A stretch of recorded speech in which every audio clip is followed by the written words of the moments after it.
제가 기도하겠습니다. 하나님, 감사합니다.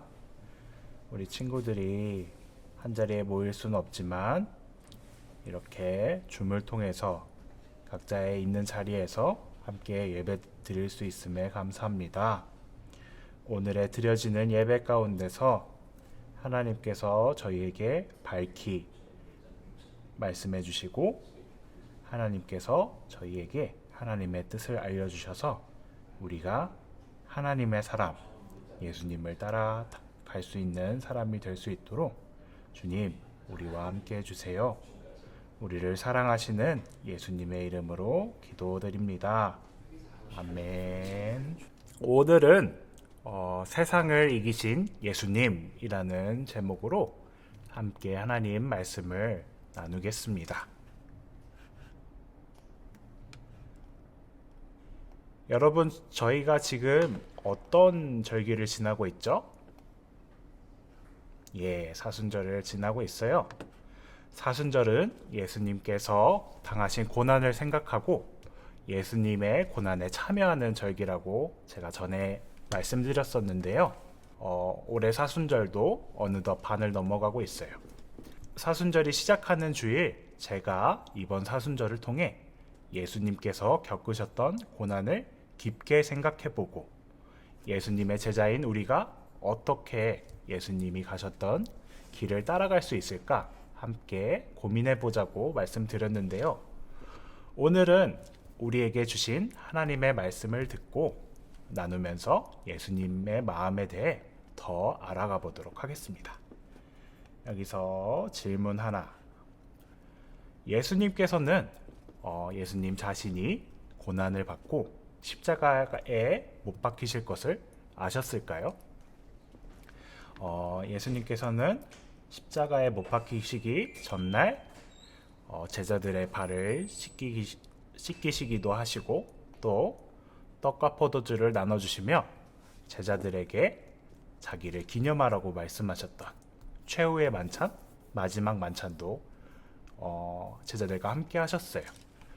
발을 씻기신 것과 이제 제자들과 나눴던 마지막 식사는 예수님께서 예루살렘 안에 들어가신 이후에 예수님께서 하셨던 준비였습니다. 하지만 시끌벅적하게 지나가는 예루살렘에서의 시간이 아니라 천천히 한 걸음씩 예루살렘을 향하여 가는 여행길 위에서도 예수님은 십자가, 즉 자신이 당하실 고난과 죽음을 준비하셨는데요. 그것은 바로 제자들에게 먼저 자신이 십자가에 못 박혀 죽으실 것을 알려주신 것이에요. 그러면 이때 예수님께서 자기 스승님이 자기들을 떠난다는 이야기를 들은 제자들은 어떤 마음이었을까요? 스승님이신 예수님, 자기 생활의 모든 것을 버리고 3년 동안 함께 먹고 자면서 따르던 그 예수님께서 갑자기 자기들의 곁을 떠난다고 말씀하시니 제자들은 몹시 길을 잃은 아이들처럼 무섭고 떨렸을 거예요. 그래서 예수님께서는 십자가를 지시기 전에 제자들에게 용기를 주는 말씀을 전해주셨어요.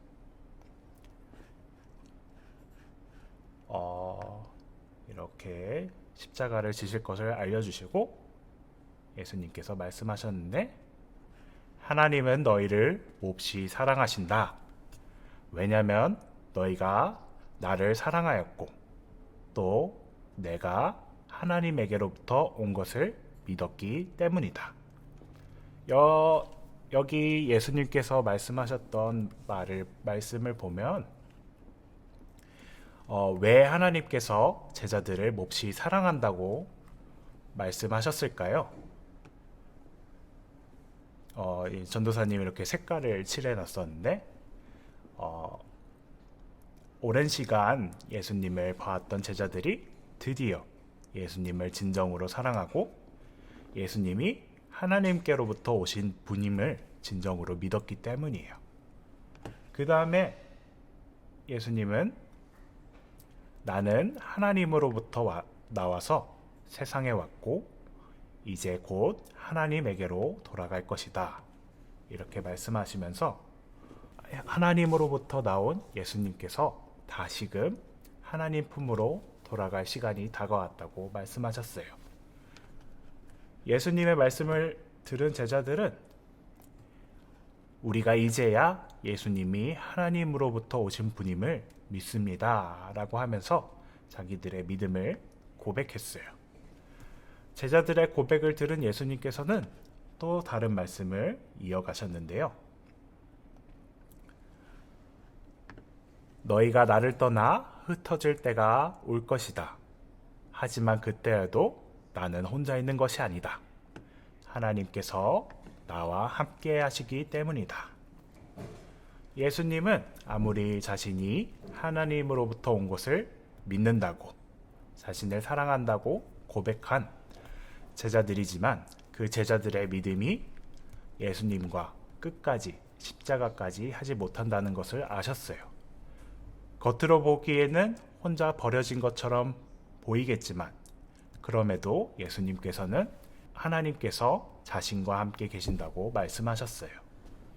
그리고 예수님께서는 지금 이렇게 말하는 것이 훗날 제자들이 십자가에 달리기까지 함께 예수님의 곁을 지키지 못한 것에 대한 미안한 마음을 가지게 하는 것이 아니라 오히려 제자들이 나중에 무거워 보이는 십자가에 절망하는 것이 아니라 그 어려움 너머에 예수님께서 보여주신 새로운 삶이 있다고 말씀하시고 있는 거예요. 내가 이렇게 말하는 것은 너희가 내 안에서 평화를 누리게 하려는 것이다. 너희는 세상에서 어려움을 당하겠지만 용기를 내어라. 내가 세상을 이기었다. 이렇게 제자들을 응원하시면서 예수님은 제자들이 세상의 어떤 어려움 앞에서도 용기를 잃지 않고 살아가기를 원하셨어요. 여러분은 제자들을 사랑하시며 제자들을 위해 마음을 쓰시는 예수님의 마음이 잘 느껴지시나요? 그런데 이 말씀은 예수님을 따르던 그때 12 제자뿐만 아니라 지금 예수님을 사랑한다고 말하고 예수님을 하나님으로부터 온 것을 믿고 예수님의 이름으로 기도하는 제자인 우리에게도 동일하게 하시는 말씀이에요. 여러분이 어쩌면 들어보았던 또 앞으로 많이 들을 말씀이 바로 시편 23편 말씀이에요. 여기 시편 23편에 보면 여호와 하나님께서는 양을 치시는 목자시고 그의 백성인 우리는 양이라고 노래를 해요. 목자는 양들을 먹이기 위해 쉬기 좋고 먹고 마실 게 많은 물가의 양을 풀어놓으려 합니다. 하지만 먹을 풀과 마실 물이 떨어지면 좁다란 골짜기를 지나가기도 하고 양들을 해칠 늑대와 같은 짐승의 위험에도 놓여요. 한번 이스라엘 목자들과 양들이 어떤 골짜기를 지났는지 보여드릴게요. 보이시나요? 여기를 사람과 동물이 지나갈 수 있을까요? 이렇게 양들이 좁은 골짜기를 지날 때 무서웠을까요? 안 무서웠을까요? 물론 양들도 무서웠을 거예요. 그러면은 양들이 무섭다고 목자를 따르는 것을 그만두고 그 자리에 멈춰 버렸을까요? 아니면 계속 움직였을까요? 한번 제가 사진을 보여드릴게요. 이렇게 이 사진처럼 양들은 자기를 사랑하시고 보호하시는 목자에게서 멀리 벗어나지 않아요. 왜냐하면 자기의 목자를 믿고 그 목자의 음성을 따라가면서 우리 목자가 여태까지 나를 이렇게 먹이시고 쉬게 하셨던 목자가 다시 좋은 들판으로 인도할 것을 믿기 때문이에요. 목자를 따르며 사는 것은 겉으로 보기에는 이렇게 낭떠러지가 껴있는 깊은 골짜기를 걷는 것과 같은 어려움이 있을 수도 있어요. 또 이렇게 양들이 걸어가다 보면은 바위에 가려져서 목자가 안 보이시기도 하고, 또 앞에 있는 양의 엉덩이에 가려져서 이제 목자가 어디 있는지 눈으로 볼 수 없을 때도 올 거예요. 하지만 그곳에서 목자이신 예수님의 목소리를 듣고 따를 수 있다면 예수님께서 우리를 결국 좋은 곳으로 인도할 것이라는 것을 전도사님은 믿어요. 예수님을 사랑하고 그분의 음성을 듣고 예수님을 믿는 믿음을 가지는 양 또는 제자가 되는 우리가 되보도록 합시다.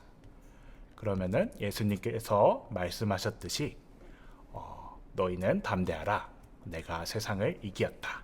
이 앞에 있는 어려움은 나에게는 아무것도 아니다. 이렇게 말씀을 하시면서 우리와 함께 깊은 골짜기를 지나시는 예수님을 믿었으면 좋겠습니다. 알겠죠? 네, 우리 그 마음을 담아서 함께 기도하도록 할게요. 우리에게 큰 사랑을 주시는 하나님, 감사합니다. 오늘 우리에게 주신 말씀을 통해 예수님께서 제자들을 생각하시고 제자들을 격려하시며 응원하신 말씀을 우리가 들었습니다. 우리가 지금 걷는 이 길이 위험하고 어렵고 걷기 힘든 길처럼 보일 때도 있지만 우리를 인도하시는 예수님의 음성을 따라서 우리가 예수님을 믿고 예수님을 사랑하면서 우리의 앞에 놓인 그 길을 한 걸음씩 걸어가도록 하겠습니다. 주님께서 우리를 보호하시고 우리를 지켜주세요. 언제나 우리와 함께 하시는 예수님의 이름으로 기도드립니다. 아멘.